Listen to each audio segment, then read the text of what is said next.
चौपाई, ठीक है। चौपाई एक सममात्रिक छंद है, ठीक है। चौपाई एक सममात्रिक छंद है, इसमें 4 चरण होते हैं और प्रत्येक चरण में 16-16 मात्राएं होती हैं और अंत में 2 दीर्घ गुरु होता है, ठीक है। देखिए दीर्घ गुरु और लघु गुरु का क्या चक्कर होता है। दीर्घ गुरु जहाँ ऐसे एस जैसा बना होता है इसे कहते हैं दीर्घ गुरु, ठीक है।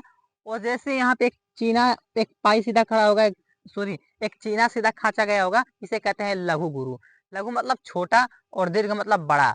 इसका मान ये दोनों बराबर होते हैं, परंतु इसको हम एक कहते हैं, इसको जब काउंट करते हैं तो एक कहते हैं और इसको काउंट करते समय 2 होता है, 2 मात्राएं होती हैं इसमें, ठीक है। सबसे पहले सबसे ज्यादा इंपॉर्टेंट ये है कि छंद पढ़ लिए, उसका उदाहरण पढ़ लिए, उसकी स्पष्टीकरण लिख दिए, परंतु उसका मात्रा भी गिनना हमको आना चाहिए, ठीक है। तो उसका मात्रा कैसे काउंट करते हैं देखिए, सबसे आसान है मात्रा काउंट करना, सबसे आसान होता है, ठीक है। जो छोटी मात्रा होती है उन्हें लघु गुरु कहते हैं, जो बड़ी मात्राएं होती हैं उन्हें दीर्घ गुरु कहते हैं। क्या छोटे गुरु छोटी मात्रा बड़ी मात्रा क्या होती है देखिए, जहाँ पे छोटा उ का मात्रा, जैसे यहाँ पे लिखा है उ, छोटा उ का मात्रा रहेगा तो उससे कहेंगे एक, ठीक है। कहीं भी जैसे यहाँ पे लिखा है 100 पे लगा है एक मात्रा, कौन सा मात्रा है, कौन सा उ का, छोटा उ का, तो इसका इसका जब मात्रा काउंट करेंगे तो क्या लिखेंगे, लघु गुरु, ठीक है। परंतु यहीं पर यदि बड़ा उ का मात्रा लगा होता है इसे कहते हैं दीर्घ गुरु, ठीक है। इसी तरह हर लाइन में होती है, जैसे कि ये हो गया उ के मात्रा के लिए। इसके बाद देखिए यदि कहीं पे छोटी ई की मात्रा लगाओ, ठीक है, जैसे लिखा हो ऐसे शीश, ऐसे लिखा हो शीश, क्या लगी, इसमें छोटी ई की मात्रा लगी, इसको कहेंगे एक, इसको कहेंगे एक। परंतु यही इधर से मात्रा लगी होती है, ठीक, इधर से मात्रा लगी होती है, इसे कहेंगे 2, इसे 2 गिनेंगे, ठीक है। छोटी की मात्रा के लिए लघु गुरु, बड़ी की मात्रा के लिए दीर्घ गुरु, छोटा उ की मात्रा के लिए लघु गुरु, बड़ा उ की मात्रा के लिए दीर्घ गुरु। एक बात हमेशा याद रखिएगा, जहाँ ए रहेगा, ए हाई वाला मात्रा जहाँ रहेगा, जैसे यहाँ जैसे लिखा है यहाँ पे पेट, ठीक, यहाँ पे लिखा है पेट, अब यहाँ पर ए है, इसको दीर्घ गुरु कहेंगे, ठीक है, इसको लघु गुरु कहेंगे, इस पे कुछ मात्रा नहीं है, इसको दीर्घ गुरु कहेंगे। और यदि डबल मात्रा लगा है किसी चीज पे, जैसे लिखा है पैट, ठीक, पैट, तो भी इसे दीर्घ गुरु ही कहेंगे, ठीक है। तो भी इसे दीर्घ गुरु कहेंगे, एक मात्रा लगा हो फिर भी इसे दीर्घ गुरु कहेंगे।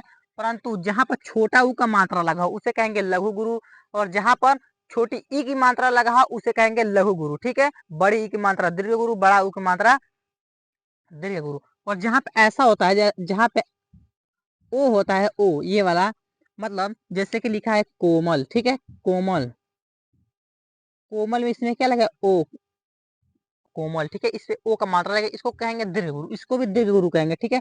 और यहाँ पे लिखा होता कोमल, फिर भी इसको दीर्घ गुरु ही कहेंगे, इससे डबल मात्रा गिनेंगे, ठीक है। ऐसे होती है मात्रा, ठीक है, ऐसे मात्रा काउंट करते हैं, ठीक। समझ आया कैसे मात्रा काउंट करते हैं। छोटी ई रहेगा तो लघु गुरु, लघु गुरु का मतलब एक चीना सीधे एक पाई काच दिए, ठीक है। और जहां पर बड़ा उ रहेगा दीर्घ गुरु, बड़ी ई रहेगी दीर्घ गुरु, बड़ी ई की मात्रा रहेगा दीर्घ गुरु, ठीक है। ऐसे मात्रा काउंट करते चलिए देखते चौपाई हमारी क्या होती है। चौपाई एक सममात्रिक छंद होती है, ठीक है। चौपाई में 4 चरण होते हैं और प्रत्येक चरण में 16-16 मात्राएं होती है, ठीक है। चौपाई को सममात्रिक छंद कहते हैं, इसमें 4 चरण होते हैं और प्रत्येक चरण में 16-16 मात्राएं होती है, ठीक है। जैसे एक उदाहरण देखिए, बंदव गुरुपद पदुम परागा सुरुचि सुबास सरस अनुरागा, इसे यदि हम इसका छंद का प्रयोग करते हुए इसको गाएंगे तो कैसे कहेंगे, बंदव गुरुपद पदुम परागा सुरुचि सुबास सरस अनुरागा, अमी अमूरी में चूरन चारु असमन सकल भव रुज परिवारु। देखिए इसे हम छंद पूरी लगा के पूरी लय से गाए, ठीक है। क्या है कि बंदव गुरुपद पदुम परागा सुरुचि सुवास सरस अनुरागा, अमीय मोरी में चूरन चारु समन सकल भव रुज परिवारु। आप इसे 1 से 2 बार 3 बार ऐसे गाते हुए इस एग्जाम्पल को पढ़ेंगे, आराम से एग्जाम्पल याद हो जाएगा। कैसे कि बंदव गुरुपद पदुम परागा सुरुचि सुवास सरस अनुरागा, अमीय मूरी में चूरन चारु समन सकल भव रुज परिवारु, ऐसे, ठीक है। यह चौपाई, ठीक है। देखिए इसका मात्रा कैसे काउंट करेंगे, देखिए यहाँ पे है ब के ऊपर एक मात्रा लगा है न का, देखिए अंक का कौन सा मात्रा लगेगा, अंक का, यानी कि इस यहाँ पर कौन सा, यहाँ पर दो अक्षर हो गए, ठीक है, यहाँ पर दो वर्ण हो गए, एक ब एक आधा नौ, ठीक है, इसको क्या काउंट करेंगे, मात्रा काउंट करते समय इसको दीर्घ गुरु मानेंगे, ठीक है। उसके बाद द है तो सिंगल लघु गुरु, फिर लघु गुरु, फिर यहाँ पे देखिए छोटा ऊ का मात्रा है, छोटा ऊ का मात्रा का मतलब लघु गुरु, यहाँ कुछ नहीं मात्रा है लघु गुरु। यहाँ पर देखिए एक लघु गुरु लघु गुरु लघु गुरु, यहाँ पर आ का मात्रा लगा है तो दीर्घ गुरु, यहाँ पर आ का मात्रा लगा है दीर्घ गुरु, ठीक है, ऐसे कहते हैं मात्रा काउंट। आपको इसमें एक जगह कंफ्यूजन होगा कि यहाँ पे कैसे रूप कैसे दीर्घ गुरु है और यहाँ पर रूप कैसे दीर्घ गुरु है, परंतु यहाँ पर रूप क्यों लघु गुरु है। देखिए यहाँ पर ध्यान से देखिए, यहाँ पर छोटा ऊ का मात्रा लगा है, ठीक है, और यहाँ पर बड़ा ऊ का मात्रा लगा है। जैसे देखिए यहाँ पर है र, इस पे ऐसे मात्रा लगा रहेगा, इस पे छोटा ऊ का मात्रा रहेगा तो ये लघु गुरु होगा, परंतु यहाँ पर र में यदि है कर कई वाला बड़ा ऊ का मात्रा लग जाए, इसे कहते हैं दीर्घ गुरु। यहाँ पर दीर्घ गुरु का मात्रा काउंट करते हैं, ठीक है, समझ आया क्या चक्कर होता है। यहाँ पर दो जगह हम दीर्घ गुरु का प्रयोग करते हैं, यहाँ एक है चारु और एक है परिवारु। यहाँ पर देखिए सुरुचि, सुरुचि, यहाँ पर क्या है र में छोटा ऊ का मात्रा लगे, इसलिए यहाँ पर लघु गुरु का मात्रा काउंट करते हैं, ठीक है। समझ आया कहाँ पे इसमें क्या गड़बड़ होता है, यहाँ पे बहुत कंफ्यूजन होती है कि कहाँ पे दीर्घ गुरु है और क्यों यहाँ पे दीर्घ गुरु, ठीक है। आपको एग्जाम्पल 2 बार 3 बार पढ़ेंगे आराम से बिल्कुल याद हो जाएगा। उम्मीद करते हैं आपको चौपाई छंद स्पष्ट हो गई, मतलब समझ आ गया। देखिए यहाँ पर हम एग्जाम्पल में क्या पढ़े हैं कि चौपाई है, देखिए चौपाई सममात्रिक छंद है, इसमें 4 चरण होते हैं और प्रत्येक चरण में 16 मात्राएं होती हैं और अंत में 2 दीर्घ गुरु होते हैं, ठीक है। 2 दीर्घ गुरु का मतलब ऐसा डबल मात्रा वाला 2 रहेगा लास्ट में, तभी उसे चौपाई कहेंगे, ठीक है, वरना चौपाई नहीं कहेंगे। यह एक उसका लक्षण होता है, सॉरी चौपाई का एक लक्षण होता है, ठीक है। यहाँ पे देखिए, यहाँ पर एग्जाम्पल में यहाँ पे यह पहला चरण है, पहला चरण में भी डबल दीर्घ गुरु है, दूसरा चरण में दीर्घ गुरु है और तीसरा चरण में भी दीर्घ गुरु है और चौथे चरण में भी दीर्घ गुरु है। यदि आप काउंट करेंगे तो इसमें 4 चरण है और चारों चरण में 16-16 मात्रा है। जैसे देखिए यहाँ पर 2, ये एक एक मिल जाएगा, 2 4 6 8 10 1 11 11 1 12 12 2 14 2 16, ठीक है। यहाँ पर 16 मात्राएं हो गई और यहाँ पर भी 16 मात्राएं हैं, 1 और एक हुआ 2 2 1 3 1 4 4 5 6 7 8 9 9 एक 10 10 2 12, सॉरी ये कैसे हो गया, 1 2 3 4 2 6 1 7 8 9 10 11 12 और 12 2 14 2 16। एक बार और देखिए, 1 और 2 3 3 1 4, सॉरी यहाँ से काउंट करेंगे, 1 2 3 4 2 6 1 7 8 9 10 10 2 12 2 14 2 16, यही गड़बड़ हो गया। हम कहें कहाँ गड़बड़ हो गया, इसको छोड़ दिए, सूची यहाँ से गिने हैं, ठीक है। तो 4 चरण है और प्रत्येक चरण में 16-16 मात्राएं, इसी कारण यहाँ एक चौपाई। इसका स्पष्टीकरण कैसे लिखेंगे कि यह एक अर्ध सम, सॉरी इसका परिभाषा बता रहे हैं, उपरोक्त उदाहरण में 4 चरण है तथा प्रत्येक चरण में 16 मात्राएं हैं और अंत में 2 दीर्घ गुरु हैं, इसी कारण यहाँ पर कौन सा छंद है, चौपाई छंद उत्पन्न हुआ है, ठीक है। अगला छंद देखिए है हमारा दोहा, सबसे इंपोर्टेंट छंद है दोहा। देखिए दोहा और सोरठा में हमेशा एक कंफ्यूजन क्रिएट होता है, ठीक है। दोहा में इसका एग्जाम्पल, सॉरी इसका डिफिनेशन जो होता है, दोनों में बहुत अंतर होता है, कंफ्यूजन हो जाता है कि किसका परिभाषा कौन है। दोहा दोहा को आप बड़ा भाई मान लीजिए और सोरठा को आप छोटा मान लीजिए, ठीक है। दोहा को बड़ा मान लीजिए और सोरठा को छोटा मान लीजिए। दोहा के पहले और तीसरे चरण में 13-13 मात्राएं हो जाएगी। ध्यान रखिएगा, दोहा बड़ा है, इसके जो शुरू होगा पहला में उसमें बड़े मात्रा आएंगी, ज्यादा मात्रा आएंगी 13, और सोरठा छोटा है। सोरठा क्या होता है, दोहा का सीधे उल्टा होता है। सोरठा में पहली और तीसरी चरण में 11-11 मात्राएं होती हैं और दोहा में पहली और तीसरी चरण में 13-13 मात्राएं होती हैं और दूसरी और चौथी चरण में 11-11 मात्राएं होती हैं। दोहा में देखिए यह एक अर्ध सममात्रिक छंद है, ठीक है। याद रखिएगा, चौपाई सममात्रिक छंद होती है और दोहा अर्ध सममात्रिक छंद होता है, ठीक है। सोरठा भी अर्ध सममात्रिक छंद होता है और जो रोला होता है वो भी सममात्रिक छंद होता है। चौपाई और रोला सममात्रिक छंद होता है और दोहा और सोरठा अर्ध सममात्रिक छंद होता है, ठीक है। देखिए यहाँ पर दोहा की परिभाषा क्या है, यह अर्ध सममात्रिक छंद है, इसमें 4 चरण होते हैं, पहले और तीसरे चरण में 13-13 मात्राएं तथा दूसरे और चौथे चरण में 11-11 मात्राएं होती है, ठीक है। दोहा के पहले और तीसरे चरण में 13-13 मात्राएं और दूसरे और चौथे चरण में 11-11 मात्राएं और सोरठा में, सोरठा के पहले और तीसरे चरण में, ठीक है, सोरठा के पहले और तीसरे चरण में 11-11 मात्राएं होंगी और दूसरे और चौथे चरण में 13-13 मात्राएं होती हैं। दोहा बड़ा है तो पहले बड़े वाली मात्रा आएंगी, सोरठा छोटा भाई है तो उसमें छोटी वाली मात्राएं पहली आएंगी, 11-11 आएंगे, ठीक है, ऐसे आप याद कर सकते हैं। देखिए दोहा का एग्जाम्पल क्या है कि मेरी भव बाधा हरो राधा नगरी सोई, जा तन की झाई परे श्याम हरित दूती हो, ठीक है, इसका एक एग्जाम्पल है कि मेरी भव बाधा हरो, सॉरी, मेरी भव बाधा हरो राधा नगरी सोई, जा तन की झाई परे श्याम हरित दूती हो, ठीक है। इससे मात्रा कैसे काउंट करेंगे, देखिए हम आपको बताए हैं कि एक मात्रा रहेगा तो दीर्घ गुरु कहेंगे, बड़ी का मात्रा यहाँ पर लगा है तो दीर्घ गुरु, ठीक है।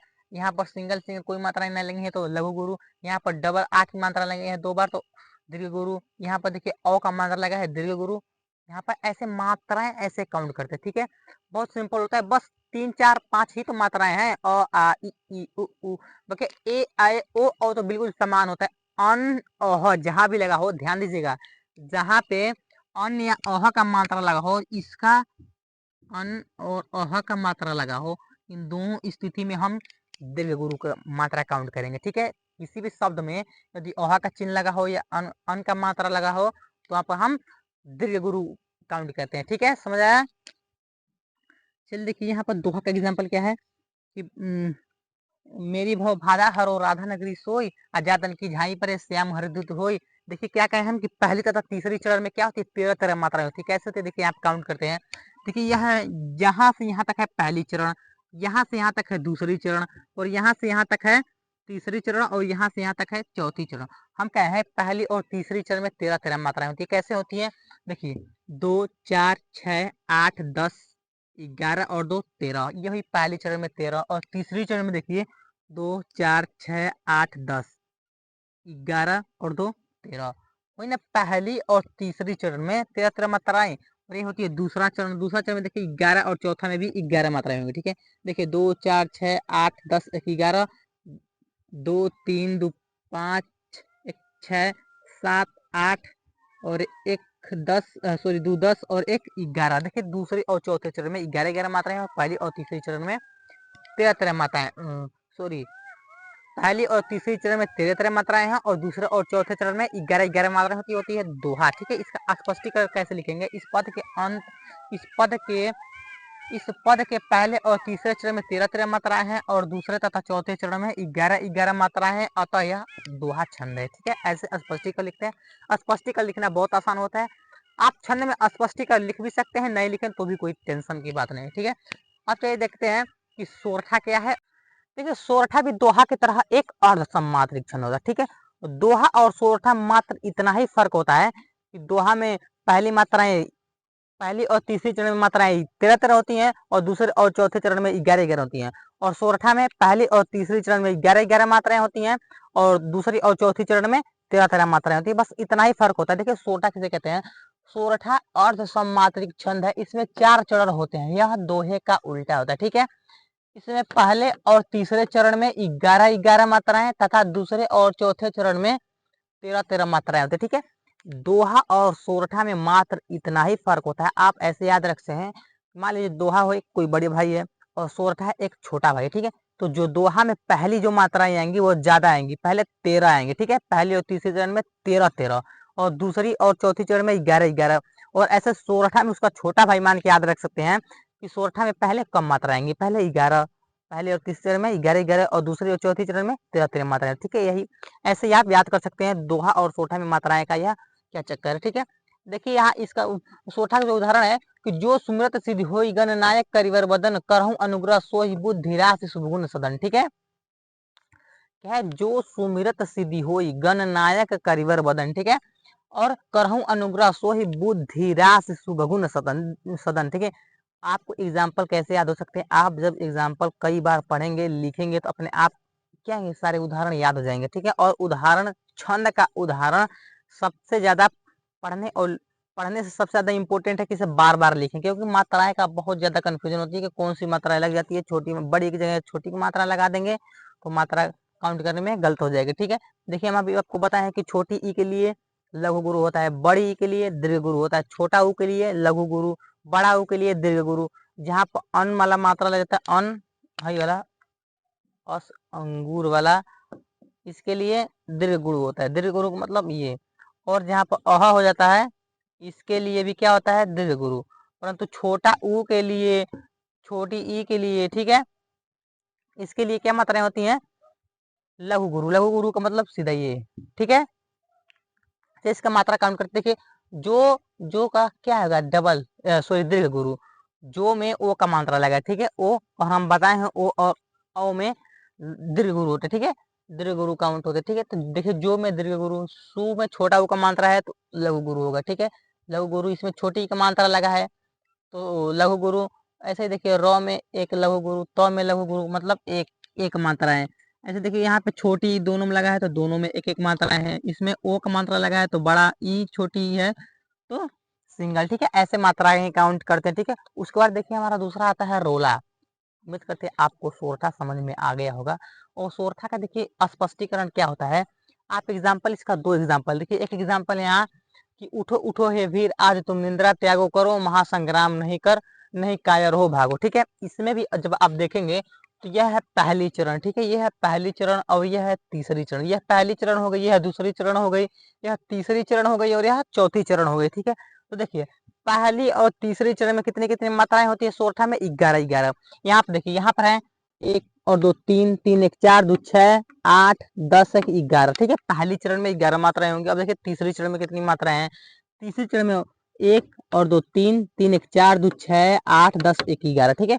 इस प्रकार पहली और तीसरी चरण में 11 11 मात्राएं होंगी। अब देखते हैं दूसरी और चौथी चरण में। देखिए दूसरी चरण में 2 और 2 4, 5 2 7, 7 2 9, 9 2 11, 11 2 13, ठीक है। दूसरी चरण में 13 मात्राएं और तीसरी चौथी चरण में 1 और 2 3, 3 2 5, 5 2 7, 2 9, 2 11 2 13, ठीक है। हम देखें पहली और तीसरी चरण में 11 11 मात्राएं हैं और दूसरे और चौथे चरण में 13 13 मात्राएं। इसी कारण यह एक सोरठा छंद है, ठीक है। यही स्पष्टीकरण में लिखना होता है। उपरोक्त उदाहरण में 4 चरण है तथा पहले और तीसरे चरण में 11 11 मात्राएं हैं, दूसरे और चौथे चरण में 13 13 मात्राएं के कारण यहाँ पर सोरठा छंद उत्पन्न हुआ है, ठीक है। समझ आया, मात्रा काउंट करना कैसे काउंट होता है ये भी समझ आ गया होगा। और कैसे सोरठा है इसको स्पष्टीकरण में लिख देते हैं। स्पष्टीकरण लिखना जरूरी होता है, ठीक है। आप छंद में नहीं लिखे तो भी कोई टेंशन नहीं है। चल देखते हैं रोला। रोला क्या होता है, रोला एक सममात्रिक छंद होती है। देखिए चौपाई हम बात पढ़े हैं, चौपाई भी एक सममात्रिक छंद होती है और रोला भी सममात्रिक छंद होती है। दोहा सोरठा दोनों और सममात्रिक छंद होती है, ठीक है। जो रोला होता है ना, रोला में भी 4 चरण होते हैं, परंतु इसमें प्रत्येक चरण में 24 मात्राएं होती है, ठीक है। प्रत्येक चरण में 24 मात्राएं होती हैं। 11 और 13 पे लघु गुरु होते हैं। देखिए आप सोरठा और रोला के उदाहरण एक दूसरे में इधर उधर करके लिख सकते हैं, ठीक है। सोरठा और दोहा में ज्यादा फर्क नहीं होता है। आप सोरठा के उदाहरण आप सोरठा के उदाहरण रोला में लिख सकते हैं, ठीक है। सोरठा का उदाहरण रोला में लिख सकते हैं। देखिए इसमें केवल एक चरण में पूरी 24 मात्राएं होनी चाहिए। जैसे देखिए यहाँ पर रोला किसे कहते हैं, रोला एक सममात्रिक छंद है, ठीक है। इसमें 4 चरण होते हैं, प्रत्येक चरण में 24 मात्राएं होती हैं। 11 और 13 पर यति विराम होता है। इसमें भी यहाँ पे 11 मात्राएं होंगी, यहाँ पर 13 मात्राएं होंगी, वो तो इसमें और इसमें भी 11 पे यति विराम है, ठीक है। और 13 पे यति विराम है इसमें भी। इसको भी जब काउंट करेंगे तो 11 11 मात्राएं और 13 13 मात्राएं होंगी, तभी तो 11 और 13 24 होगा, ठीक है। तो देखिए रोला का हमारा एग्जाम्पल क्या है कि जीती जाती हुई जिन्होंने भारतवाजी, निज बल से बलमेट विधर्मी मुजल गाजी, ठीक है। क्या है, जीती जाती हुई जिन्होंने भारतवाजी, निज बल से बलमेट विधर्मी मुगल कुराजी। इसका मात्रा देखिए 2 4 6 8, 8 2 10 1 11। पहले चरण में कितनी मात्राएं हैं, 11, ठीक है। तो यहाँ पर लगा यति विराम, ठीक है। और दूसरे चरण में देखिए 2 1 और 2 3 2 5 2 7 2 9, 9 2 11 2 13। इस प्रकार से 13 और 11 कुल मिलकर कितने हो गए, 24। तो पहले चरण में कितनी मात्रा होंगी, 24, ठीक है। इसे आप सोरठा का उदाहरण भी लिख सकते हैं, ठीक है। और यहाँ पे देखिए दूसरी लाइन, निज बल से बलमेट विधर्मी मुगल कुराजी। निज में है 2, बल में है 2, से है 2, 2 4 6 8 10 11। पहली चरण में 11 और सॉरी तीसरी चरण में 11 और चौथी चरण में देखिए 1 1 और 2 3, 3 2 5, 5 1 6 2 8, 8 1 9 2 11 2 13। इसे आप छोटा के उदाहरण में भी लिख सकते हैं। इस प्रकार से हमारा छंद खत्म हो गई, ठीक है। उम्मीद करते हैं आपको छंद अच्छी तरीके से समझ आएगा। नहीं समझ आएगा और वीडियो देखिएगा और सारे छंद अपने कॉपी में जरूर अच्छे से लिख लीजिएगा। जो आपको एग्जाम में बहुत ज़्यादा सहायता करेंगे। ठीक है, चलिए